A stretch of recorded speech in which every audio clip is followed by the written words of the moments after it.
Calle, ¿cómo estáis? Mi nombre es Aitor y soy uno de los educadores que trabajan en Euskadi Chess Museo. Y este año, con motivo del Día Internacional de los Museos, os queremos presentar aquellas piezas de las colecciones y de las exposiciones que suelen pasar en un segundo plano y que tienen mucha historia que contar. En este caso, en la exposición que tenemos, que se llama El Cano, la primera vuelta al mundo, tenemos este caldero de cobre. Un caldero de cobre que tanto en el viaje del Cano como en nuestras casas y en las grandes expediciones marítimas servía para alimentar a los marineros. ¿Y qué vertían dentro de él? Pues uno de esos productos a lo largo del tiempo ha sido el bacalao. Un bacalao que se ha convertido en uno de los alimentos estrella de nuestra tradición. Y para ello, y para enseñarnos cómo se cocina un buen bacalao, hemos querido participar por primera vez en una iniciativa a través de diferentes agentes de la parte vieja, donde a través de sus productos, de su conocimiento, hemos aglutinado un pequeño recetario. Os quiero presentar a un compañero que nos va a explicar un poco la relación entre este caldero y la gastronomía. Él es Ander González, es el asesor gastronómico de la Taberna La Jarana del Hotel La Sala. Kaixo, Ander, ¿cómo estamos? Kaixo, Aitor y todos los amigos del museo. Bueno, las cazuelas de cobre. Las cazuelas de cobre, cuando yo empecé a estudiar cocina, era como el que tenía un restaurante guay del Chupi Guay en Francia. Todas las fotos, las cazuelas de atrás eran un cobre reluciente desde el copón. Todavía se puede ver cobre en cazos eléctricos para hacer almendras garrapiñadas. En la calle Puerto, en Donosti, hay también una tienda que puedes ver que el cobre se utiliza.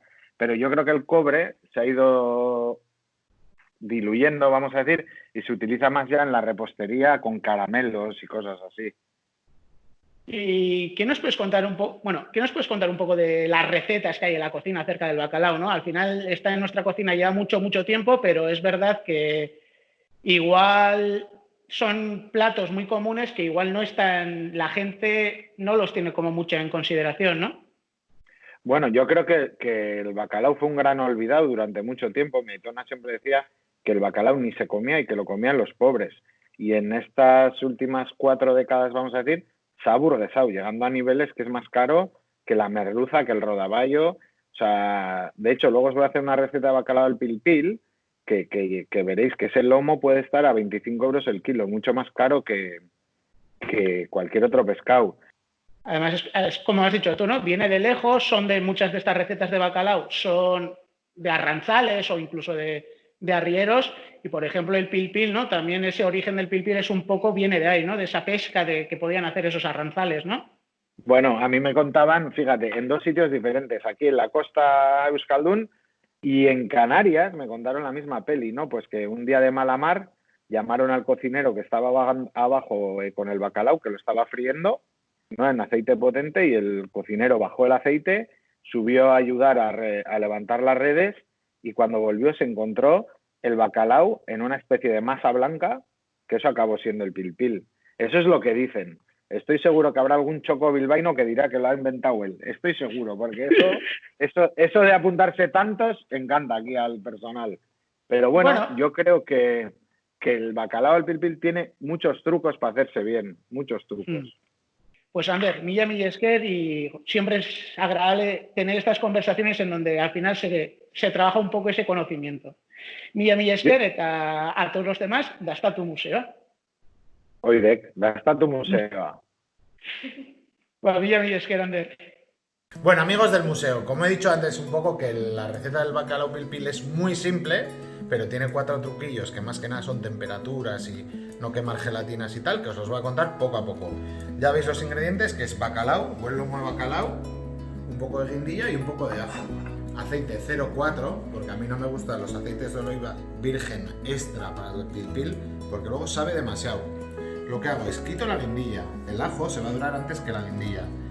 Este ajo lo tenemos que dejar desde blanco a amarillo. Si está marrón, estará mucho más amargo y no nos servirá. Entonces, una vez que estos ajos estén fritos, los vamos a sacar al papel, ¿vale? Ahora volvemos. Fijaros, el ajo y la guindilla. La guindilla con su color y el ajo amarillito, ¿vale? Ahora lo que vamos a hacer es meter el bacalao con la piel hacia arriba, pero bajamos el fuego a fuego medio, ¿vale? Está muy caliente. Mira, esto que suena es que está muy caliente el aceite, entonces lo podemos templar un poco con los lomos de bacalao, ¿vale? Así. Ahí. Y vamos posándolo. Está a fuego mínimo, ¿eh? Mínimo. Que no se nos agarre, ¿vale? Ahí, que baile. Ahí. Luego ya al fuego mínimo lo dejaremos 5 minutos. Ya veréis, cuando volvemos en 5 minutos, cómo ha soltado una especie de gelatina, que es lo que nos va a dar nuestro pilpil.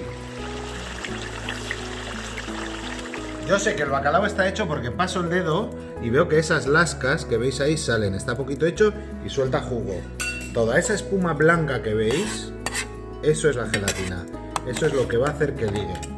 Porque yo a media cocción lo que he hecho es quitarle parte del aceite, ¿vale? Así es lo que consigo, que os digo que es el contraste de las temperaturas, que lo que es la gelatina esté caliente pero el aceite esté más fresquito. ¿Ves? Incluso luego este líquido lo podemos recuperar para que monte. Apagamos fuego, fijaros, colador dentro. Mirad, ahí ya está ligando. Ya está el truco hecho. Le damos. También tengo que decir que el pilpil vizcaíno es mucho más gordo que el guipuzcoano. Nosotros hacemos una salsita más ligera. Entonces ya eso es cosa de cada uno. Si queréis más aceite, más aceite. Si queréis menos aceite, menos aceite. Pero ya veis que aquí sale el pilpil. Fijaros ya, yo por ejemplo ahora lo tengo en el grosor que a mí me gusta, que es para que cubra un poco bacalao, pero no quede gordo. Que se vea el bacalao. Y que sea una salsita ligera. Y ahora es cuando cogemos nuestro ajo crujentito. Crujiente. Bueno, hasta tu museo, bacalao del pilpil. Ahora. Miguel Skelander, por esta receta del bacalao al pilpil. Tiene una pinta exquisita, tanto que incluso podemos decir que huele desde aquí, desde el propio museo. Nos ha entrado tanta hambre después de ver esta receta de Ander, que a vosotros y a vosotros, que sois nuestros seguidores en las redes sociales, os queremos proponer algo parecido. Que nos hagáis una receta cuyo ingrediente principal sea el bacalao y subirla a nuestras redes sociales. Con todas ellas haremos un concurso en donde ofreceremos 2 premios. Por un lado, el premio La Jarana, en donde con todas las recetas haremos un sorteo y daremos como premio un vale para 2 personas para que coman 2 pinchos de su afamado bacalao encebollado en la taberna La Jarana. Y por el otro lado, el premio Josep Zetic. Este premio consiste al formato más original. Nos podéis mandar vuestras recetas tanto en formato de audio, en formato de vídeo o incluso en un cómic. Y con todas ellas elegiremos la mejor y se le dará un vale para que disfrute de los productos de primera calidad que tiene esta pescadería. Mila esker edo hurrengo bat arte.